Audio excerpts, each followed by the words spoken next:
শব্দগুলো জাস্ট শুনেন, আমি তো শুনতেছি, আপনারা বুঝতে পারতেছেন কিনা জানি না। প্রচুর বাতাস দেখেন, বাপরে বাপ। এই সিনারিটা আমার এত বেশি ভালো লাগে। প্রচুর সারা সকাল ভালো থেকে এখন এমন বৃষ্টি শুরু হয়েছে। যাই হোক, সকালে রান্না করে চলে আসলাম। আর আপনারা তো জানেনই, প্রথমেই যেই কাজটা থাকে চুলা টুলা ক্লিন করে তারপরে শুরু করে দিলাম রান্না বান্না। আমার জামাইয়ের চাদর বক্স রেডি করব। আসসালামু আলাইকুম সবাইকে, গুড মর্নিং। দেখেন কত সুন্দর স্নিগ্ধ একটা সকাল। দিনের শুরুটা বেশ ভালো গেলেও একটু পর থেকে শুরু হয় এত পরিমাণে বৃষ্টি আর ঝড় তুফান তো আছেই। যাই হোক, এবার আপনাদের ভাইয়ার জন্য খাবার বানাচ্ছি। হচ্ছে চিংড়ি মাছ ভেজে উঠিয়ে রাখলাম, চিংড়ি মাছ ভুনা করে দিব আর একটু সাথে ঢেঁড়স ভাজি করে দিব। সকালবেলা এর থেকে বেশি ঝামেলা আমার করতে একদমই মন চায় না। সহজের মধ্যে যেটা আমার জামাই পছন্দ করে ওইটাই রান্না করি। তো এখন বাজে প্রায় সকাল 6:30টার মতো। কিভাবে যে আসলে সময়গুলো চলে যায় বুঝতেই পারি না। দেখেন 6:30 থেকে রান্না শুরু করছি, তারপরেও দেখা যাবে যে সময় মতো হয় না কোনো কিছু। আজকে একটু আর্লি সবকিছু করতেছি, কারণ 2-3 দিন যাবত ওর লেট হইতেছে, মানে আমার মেয়ের স্কুলে লেট হয়ে যাচ্ছে। তো টিচার অনেক বকা দেয় ওকে। তো স্কুল শুরু হয় 8টার দিকে, আর এই কাজগুলো করতে করতে অনেক সময় চলে যায়। আমি যদিও অনেক দ্রুতই কাজ করি, যেহেতু একা হাতে সবকিছু সামলাইতে হচ্ছে। তো দেখেন আজকে সকাল থেকে সকালের ব্লগ আপনাদের সাথে শেয়ার করতেছি। মানে আমার সকাল থেকে কি কি কাজ করা লাগে এই টুকিটাকি আপনাদের সাথে শেয়ার করব। তো তার মধ্যে আমি আরেক পাশে ভাত সরিয়ে তারপর আমি একটু আটা করে নিচ্ছি। আজকে রুটি বানাইতে হবে। আটা ভালো করে সিদ্ধ না হলে কিন্তু আটা হাতে লেগে থাকে, রুটি বেলতে অনেক প্রবলেম হয়। খুব ভালো মতো পারফেক্ট ভাবে যদি আটাটা সিদ্ধ হয়ে যায় তাহলে কিন্তু আর মানে হাতে লেগে যাওয়ার যে ইয়েটা ওইটা আর হয় না। আর আটা যদি ভালো হয় তাহলে রুটিটাও কিন্তু অনেক সফট এবং ফুলেও অনেকটা। তো যাই হোক, আটাটা করা হয়ে গেছে। এবার আমি রেখে আসলাম আটাটাকে একটু ঠান্ডা করতে দিয়ে। আর এখানে আমার জামাইয়ের জাদুর বক্সটা রেডি করতেছি। ওর সব কিছু কমপ্লিট। এবার আমার মেয়েকে ঘুম থেকে উঠাবো। আজকে আমার ঘুম থেকে ওর উঠানো লাগে নাই, ওকে ওর বাবাই উঠাইছে। তারপর আমি আমার মেয়ের জন্য খাবার নিয়ে যাচ্ছি। ও এর মধ্যে দাঁত ব্রাশ করছে, তারপরে ওর বাবার হাতে রেডি হচ্ছে। তো আমি ওর জন্য খাবার নিয়ে বেড়ে চলে যাচ্ছি। আজকে ওকে সকালে রুটি দেই নাই। প্রতিদিন রুটি দিলে কি হয় জানেন, একটা রুটির 3 ভাগের 1 ভাগ রুটিও খায় না, প্রতিদিন নষ্ট করে। এই জন্য আজকে ওর ফেভারিট হচ্ছে ভাত, আর ওর ঢেঁড়স ভাজি অনেক পছন্দ। এই জন্য আজকে একটু ভাত নিয়ে ট্রাই করলাম।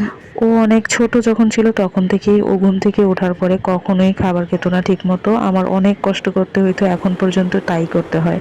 যাই হোক, বাপ বেটিকে হচ্ছে বিদায় দিচ্ছি। আমার মেয়ে অলরেডি রেডি হয়ে গেছে। জুতা পরতে পরতে ওর 5 মিনিট চলে যায় দেখেন। তা আমি কয় দিক সামলাবো বলেন তো? আমি সব একজন মানুষের দ্বারা কি এত কিছু করা পসিবল? এর মধ্যে আমি কাপড় চোপড় ভিজায় রাখলাম, আমার হেল্পিং হ্যান্ড চলে আসবে এর মধ্যে। প্রচুর বাতাস, এত বাতাস মনে হয় ঝড় তুফান হবে।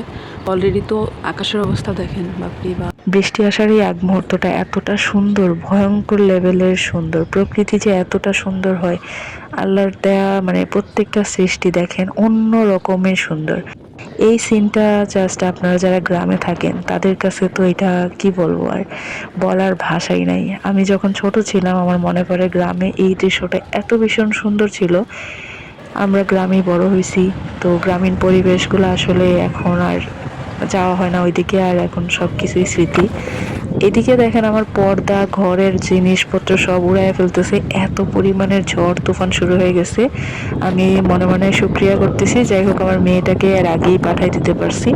ও যাওয়ার পর থেকেই ওরা বাপ্পিটি বের হয়েছে, তার কিছুক্ষণ পর থেকে 10 মিনিট পর থেকে এরকম ঝড় তুফান।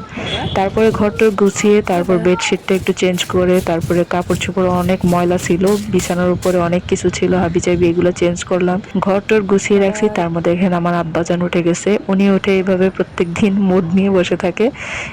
মানে ঘুম থেকে ওঠার পর ঘুমের একটা ইয়ে থাকে, ওইটা চোখ থেকে যাওয়ার আগ পর্যন্ত এরকম মুচড়ামুচড়ি করে। তো এর মধ্যে আমি পর্দা টর্দা একদম আটকে দিতেছি, জানালা বন্ধ করে দিব, কারণ এখন বাতাসের সাথে বৃষ্টিও শুরু হয়ে গেছে। এই তো ঘরটা গুছিয়ে নিলাম, এবার আমার খুব শান্তি লাগতেছে দেখে। এরই মধ্যে আমি আবার অনেকগুলা রুটি বানাইছি, তারপরে হচ্ছে আলু ভাজি করছি, আলু কাটছি, ভাজি করছি, এর মধ্যে অনেক সময় চলে গেছে।